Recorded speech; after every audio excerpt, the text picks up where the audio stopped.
7 күнү түндө саат эртең мененки таңамал саат 5-те Алтынбек Сулайманов атайын өзүнүн жардамчысын жиберип, жана Жоодар деген жардамчысы бар экен. Атайын үйгө машинени жиберип, бизде телефондор жооп бербесе, менин аяшымды ойготуп, ал мени ойготуп, биз сөзсүз түрдө тез чогула калалы деп, мынакей сизди күтүп атабыз деп, саат 8-де, 8-деби, 7-деби жанатка чакырышкан мага. Ошол жерде Алтынбек Сулайманов болгон, Тилек Тактагазиев болгон, Клара Сорункулова болгон, Жоодар Шадыканов болгон, дагы бир топ алардын тилектештери болгон. Анан ошондо алар сунуштады. Биз көрдүк кандай экен.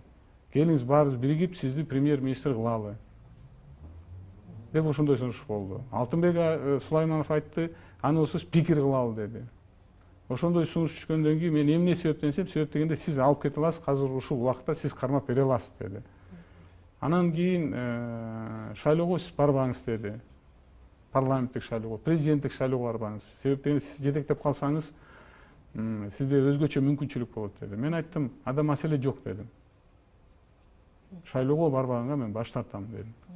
Парламенттик шайлоого барбаганга мындай колдоп берсеңер, анан буйруп мен премьер болуп калсам, только ачык айкын болуш керек дедим. Депутаттарды чогулталы, дүйнө жүзү көрсүн баары. Ошол ачык айкын негизинде ошол эле учурда тиги Садыр Нуркожоевичке да шарт түзүп берели. Экөөбүз чыгалы да программабызды алып чыгалы, кимди колдойт депутаттар. Колдогонго анан кучакташып бири-бирибизди куттуктап, анан немени өкмөттү жетектейли деди. Себеп дегенде ал учурда Садыр Нуркожоевичтин колдоочулары көп болгон. Анан кийин болбосо мындайча айтканда кагышуулар да келүү мүмкүнчүлүк түзүлгөн.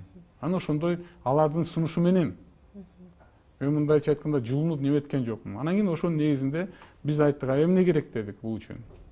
Могу депутаттар коркуп атат азыр чогулганга. Аларга шарт түзүп бериш керек деди. Анда элдин колдоочуларын алып чыгышыбыз керек. Алып чыгып, анан кийин элге колдоочуларды алып чыксак, алар ошо коркпой депутаттар.